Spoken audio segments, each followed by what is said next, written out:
Okay, we're looking at the year 2020 retrospect.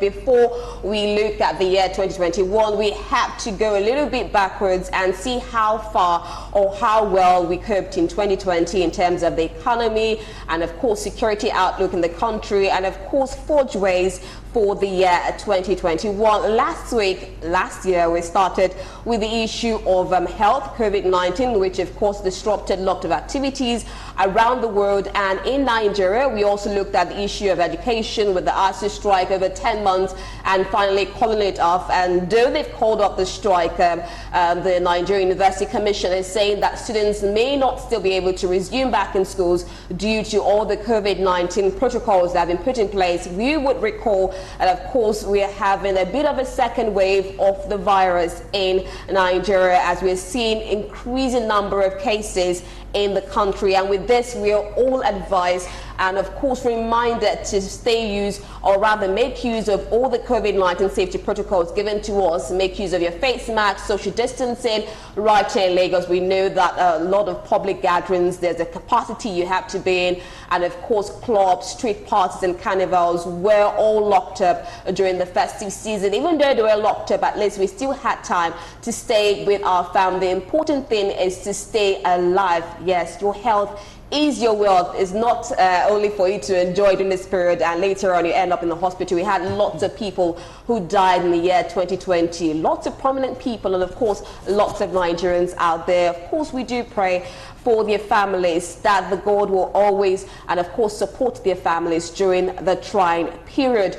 Now, I talked about the COVID-19 being one of the major events of 2020. And with this, we look at the issue of Nigeria's economy in 2020. In retrospect, let's look at how the economy outlook was in 2020. We would know quite well that even the whole world, due to COVID-19, economy was disrupted. We started with inflation, and unfortunately, Nigeria entered a second wave of recession. And to end up the year, President Buhari signed the 2021 budget. We had lots of outlook on it. Of course, we had 13.5888 trillion naira signed into law by President Muhammadu Buhari. Of course, this estimate increased by 505.61 billion naira from the initial 13.082 billion naira presented by the President to the National Assembly earlier in October. Now, during the budget, the current expenditure is posited at 5.64 trillion naira. Capital expenditure 4.125 trillion naira, debt servicing 3.324 trillion naira, statutory transfer is 496.528 billion naira. Unfortunately, from the records we have, Nigeria's public debt rose to about 32.2 trillion naira. Now, let's take note that we have a public debt rising of 32.2 trillion naira, and for the budget, what was allocated for debt servicing is 3.324 trillion naira, and the total budget is 13.588 trillion naira. So we have about 20% of the budget being allocated for debt servicing. Now, we're looking at this even before COVID-19 started. We know that prices of goods were quite high in the market, and then when COVID-19 pandemic came, it skyrocketed all up again, and we entered the issue of recession. Now, we're looking at the way forward. How would you say the federal government coped in handling the economy during the COVID-19 pandemic? Would you say they did quite well? Well, I could give them a fair pass mark. Yeah. Well, they tried, but it's not just the federal government alone, because I think President Muhammadu Buhari's administration tried, to get to some point to ease things for Nigerians. But it was the state governments that really fell short in getting these palliatives to the people.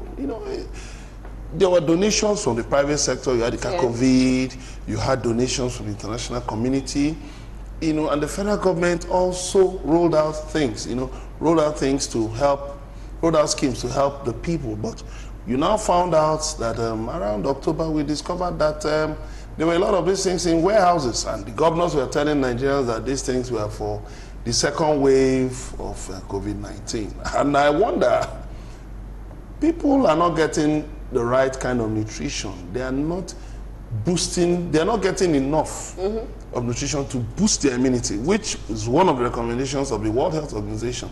And you're talking of a second wave. So what you were doing was, to keep hot palliatives in anticipation of a second wave.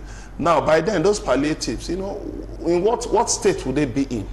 Would they be in a state fit for human consumption? Of course, the evidence on ground showed that it wasn't that way. So some of these things were not okay. So you see, our state governments still have a problem with capacity building. They need to learn to build capacity to handle emergencies. They still fall short. And there's so much corruption in the system. You have palliatives being diverted, being stolen. You have poor accounting, of these things that are supposed to be stopgaps. And then don't forget, the recession we found ourselves in, led to the loss of 9 million jobs. Yeah. 9 million Nigerians. And then we fell into COVID-19. Of course, we didn't really take it seriously. We didn't respond timeously. It was the Anambra State government that actually, in late 2019, December, that started warning its people that those of you who travel to China, who go between Nigeria and China, that you should watch out, because there is a strange disease, which is being talked about. So you should watch out, So, but when did the Nigerian government actually respond to this problem? And then again, some people tend to blame the World Health Organization. They accuse the World Health Organization of playing politics, with actually going forward to declare the problem as a pandemic. And so that caught many nations on the wrong foot. And you see, for a nation like Nigeria that had problems with its economy already, you now had something like COVID-19. Then the economy shut down. And don't forget, our economy is import dependent. So we couldn't bring in things from China because the factories were shut down. We couldn't get inputs from anywhere. Our ports were idle, and we know that the ports, we generate a lot of money from the ports. Look at the chaos in the ports right now. As a result of the problem we had earlier last year, we look at the resultant chaos at the ports. Then you find out that productivity fell greatly because federal civil servants who should drive the policies of the state were not at work. Initially it was work from home, but along the line it was about please survive at home.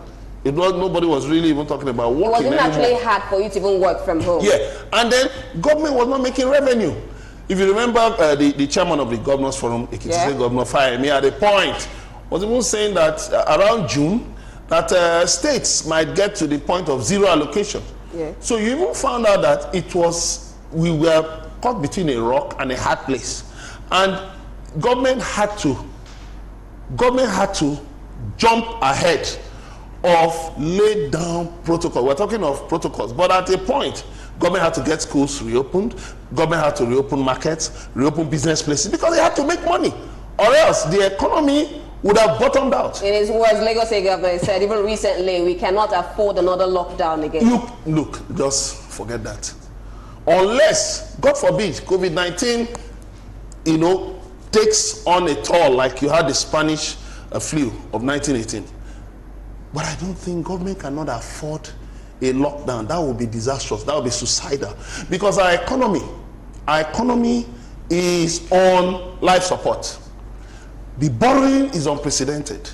A lot of state governments cannot even pay minimum wage. Now you see the Nigerian Labour Congress threatening that its workers will down tools in states where they've not been able to pay minimum wage.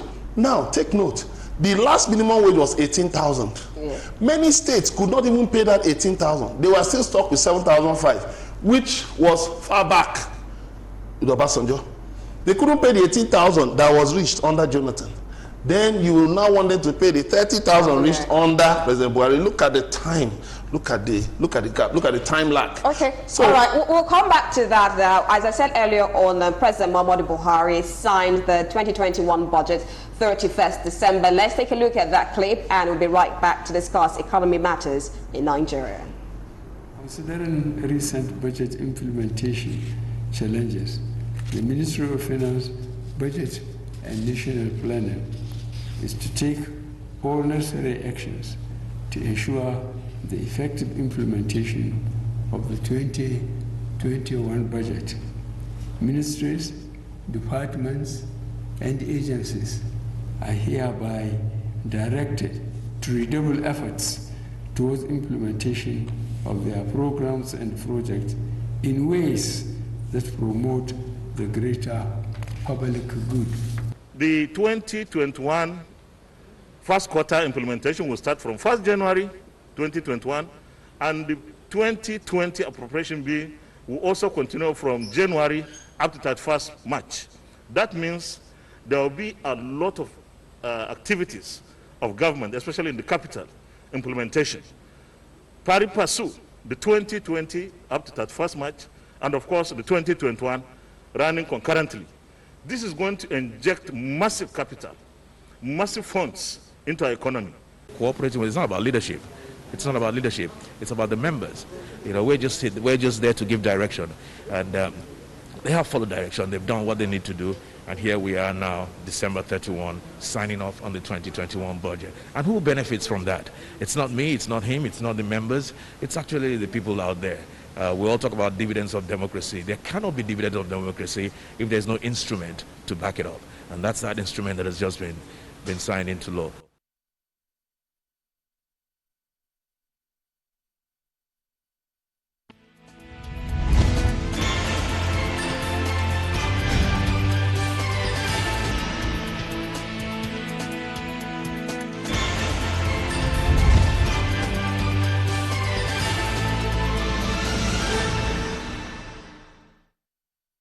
Right, you're welcome back. You're still on to Editors Forum, exclusive to Galaxy Television, and we're reviewing a lot of events that happened within the year 2020. We're looking at the economy for now, and of course, to be a part of this program, you can send messages only or WhatsApp on 0814 655-88756 or send a message on Facebook, Editors Forum-Galaxy TV.